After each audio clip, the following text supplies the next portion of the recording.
Apakah ini konteks Anda mempergunakan atau memanfaatkan Ustadz Abdul Somad untuk berpolitik atau tidak? Bagi kami itu tidak bisa dipisahkan.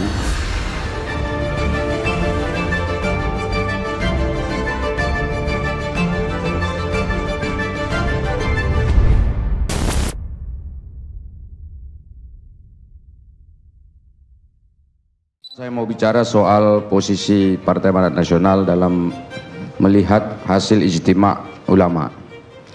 Tentu kami menghargai dan mengapresiasi hasil ijtima' ulama.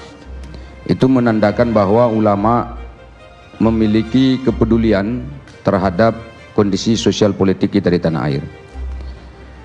Lalu ada orang yang mengatakan seperti ini, Pak Garni, apakah persoalan bangsa kita ini bisa diselesaikan dengan fikih atau dengan ilmu-ilmu hukum Islam semacam itu, di mana menurut mereka bahwa Ustadz Abdul Somad ini adalah hanya seorang ahli hukum Islam atau juru dakwah semacam itu.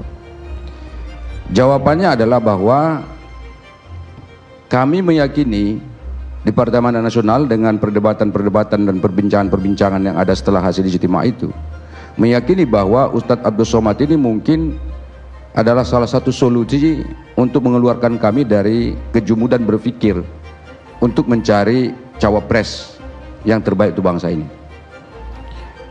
Karena kalau misalnya kita mau lihat secara jujur bahwa di dalam literatur Islam dan juga di dalam praktik-praktik politik Islam itu banyak sekali tokoh-tokoh ulama yang justru menjadi pemimpin-pemimpin, bukan hanya di Timur Tengah seperti Pak Fahri Hamzah sebutkan tadi, tetapi juga di tanah air. Nah, contoh misalnya kalau kita mengambil salah satu literatur politik Islam, itu ada seorang ulama besar namanya Ibnu Taimiyah. Ibnu Taimiyah itu menulis buku yang berjudul As-Siyasatus Syar'iyyah fi Islahi Ar-Ra'i war-Ra'iyah. Jadi ini kurang lebih soal siasat syar'i di dalam memberikan perbaikan terhadap pemimpin dan yang dipimpin, kurang lebih seperti itu. Menurut Ibnu Taimiyah, bahwa tujuan berpolitik itu adalah justru hirasatud din wa siyasatud dunya. Jadi bagaimana kita bisa mensiasati setiap agama yang ada di negara itu bisa setiap pengikut agama di negara itu bisa melaksanakan agamanya dengan baik. Lalu yang pada sisi yang lain itu disebutkan wa siyasatud dunya, bagaimana seorang pemimpin itu bisa mensiasati kehidupan dunia sehingga warganya menjadi sejahtera. Ini kan secara teoritisnya begitu.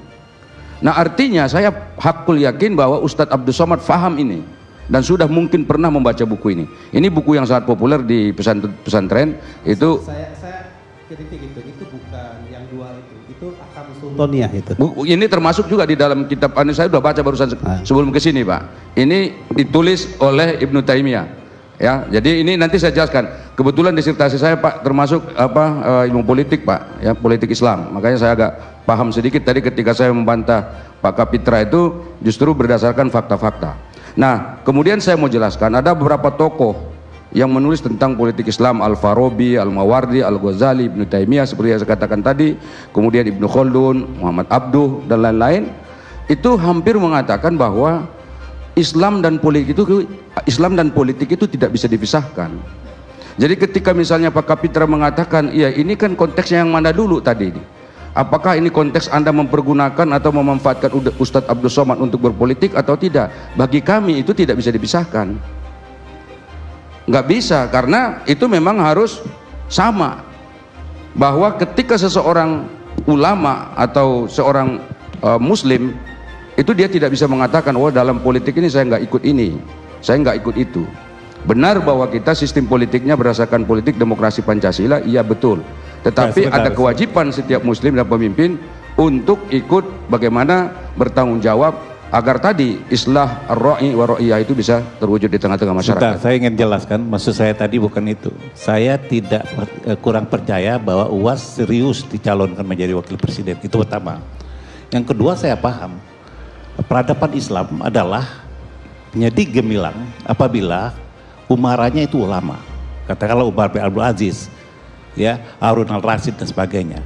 Tetapi saya melihat dalam konteks ini, ya, apakah betul ada keseriusan menyalonkan UAS. Kedua, kenapa tidak dua-duanya ulama? Iya, saya mau jawab Satu nih paket. Pak. Itu yang saya Enggak, maksud ini kan ya. bagian kami. Ini Iya, kan iya. bagian Anda sebelah sana, ini bagian kami. Saya mau itu jawab. maksud saya ya. Itu maksud saya. Iya, saya tahu, saya bisa jawab. Ya, Jadi silakan. kalau misalnya ditanya, kenapa misalnya dicalonkan itu cawapres misalnya semacam itu. Kalau saya jawaban yang Anda punya aja dulu. Iya, itu kan bagian dari strategi kami sendiri. Iya. Yang mencalonkan siapa yang mau kami calonkan presidennya, siapa yang cawapresnya urusan kami, urusan Anda ya tadi. Tadi Pak Aceh mengatakan urusan kami juga ini mencalonkan kenapa Jokowi. bicara Ya udah. ya. Iya kan? Nah, saya mau lanjutkan lagi sebetulnya.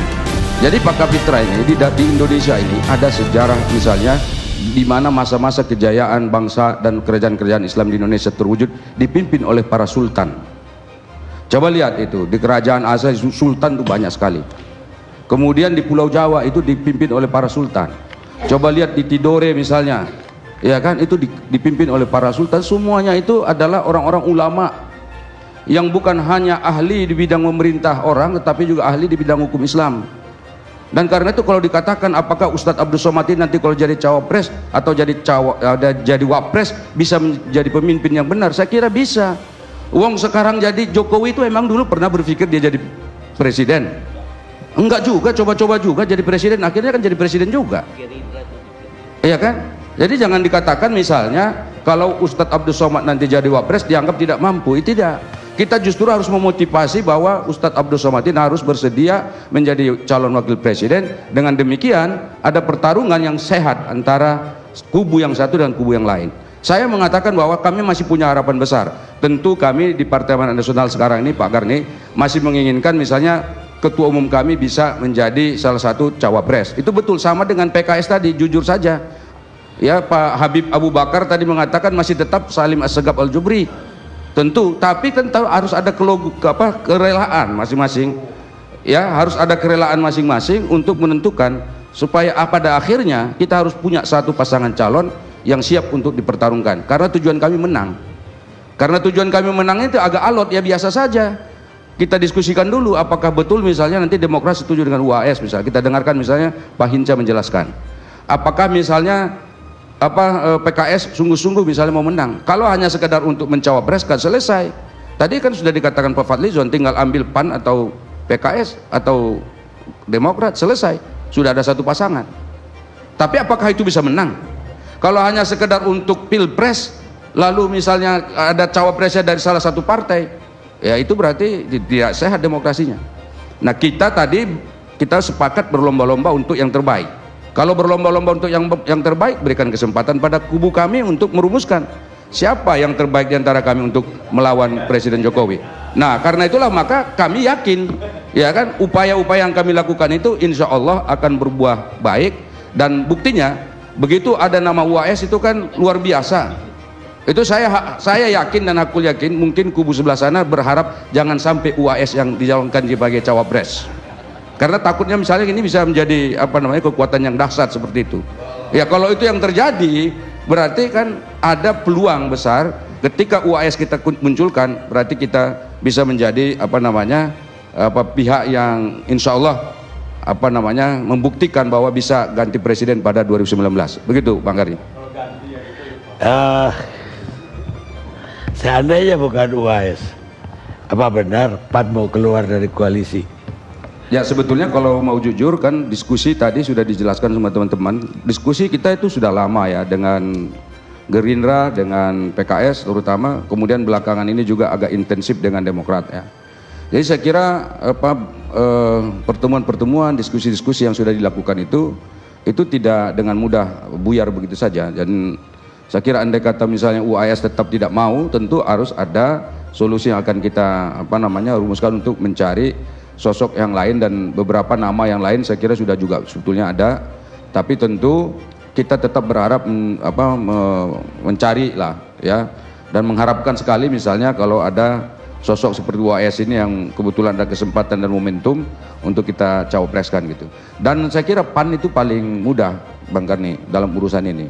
Yang paling rela itu sebetulnya PAN. Andai kata itu demi kepentingan bangsa dan negara ini, ya kita yang paling rela.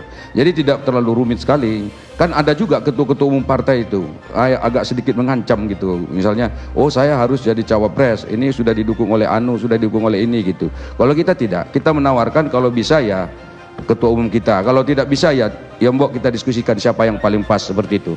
Jadi kita lebih gampang untuk urusan yang seperti ini. Mudah-mudahan ya partai-partai lain juga begitu. Dalam membangun sebuah koalisi kan, apa yang kamu beri, apa yang bisa kamu terima, tapi bukan untuk kepentingan kamu, tapi untuk kepentingan kita dan untuk kepentingan bangsa, begitu.